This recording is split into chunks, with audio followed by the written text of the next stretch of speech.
돈을 빌리지 못한 신생회사는 돈을 사는 방법을 알아보게 됩니다.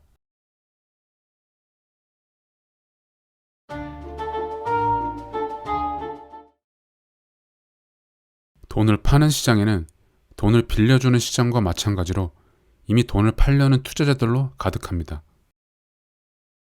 그렇다면 신생회사는 어떻게 돈을 살 수 있을까요? 돈을 사려면 그 대가로 무언가를 팔아야 합니다. 그런데 여기는 실물 시장이 아니기 때문에 투자자들은 이 신생회사가 생산한 상품을 원하지는 않습니다. 그렇다면 과연 신생회사의 상품 말고도 팔 만한 것이 있을까요? 네, 있습니다. 바로 주식이죠.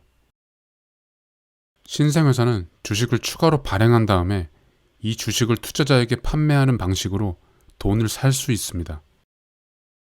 이렇게 회사가 주식을 추가로 발행해서 자금을 조달하는 이런 장소를 일컬어서 주식 발행 시장이라고 합니다. 이 시리즈 첫 영상에서 언급했던 두 개의 주식 시장 중에서 첫 번째 주식 시장이죠. 그리고 회사가 주식을 팔아서 자금을 조달하는 이 방식은 앞선 시리즈인 주식이란 무엇인가 시리즈에서 이미 살펴봤습니다.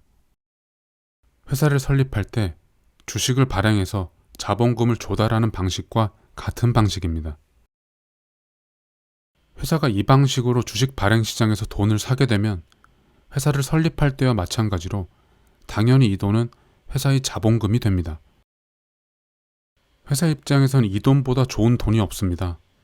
빌린 돈이 아니라 사는 돈이기 때문에 이자를 지급할 의무도 원금을 갚을 의무도 없습니다. 새로 발행한 주식을 팔아서 자본금을 증액한다는 의미에서 이 방법을 유상증자라고 합니다.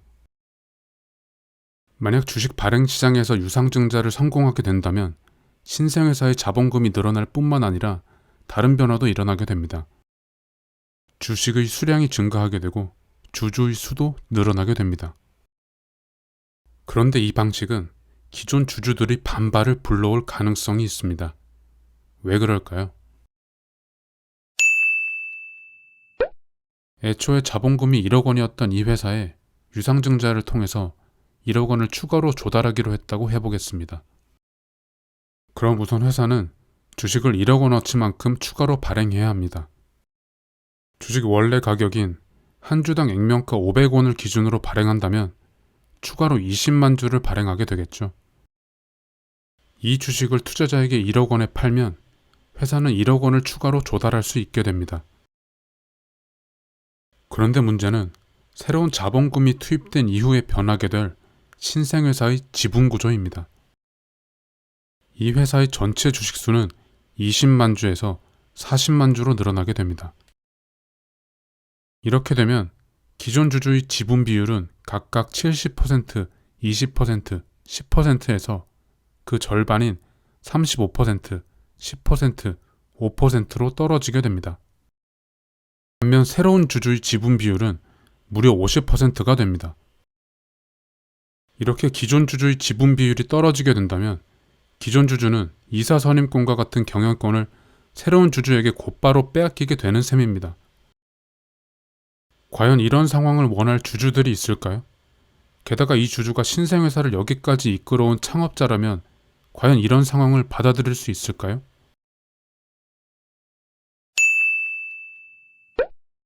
그런데 실제로 회사들은 유상증자 방식으로 자금을 조달하고 있습니다.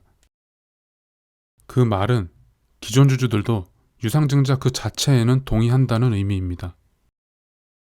물론 앞서 살펴봤던 방식 그대로 유상증자를 하지는 않습니다.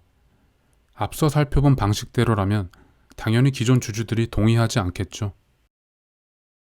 그렇다면 유상증자를 도대체 어떤 방식으로 하기에 기존 주주들도 모두 동의하게 되는 걸까요?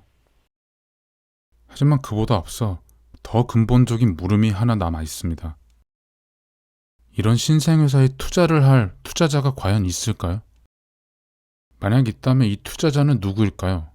그리고 왜 이런 신생회사의 주식을 구매하게 되는 것일까요?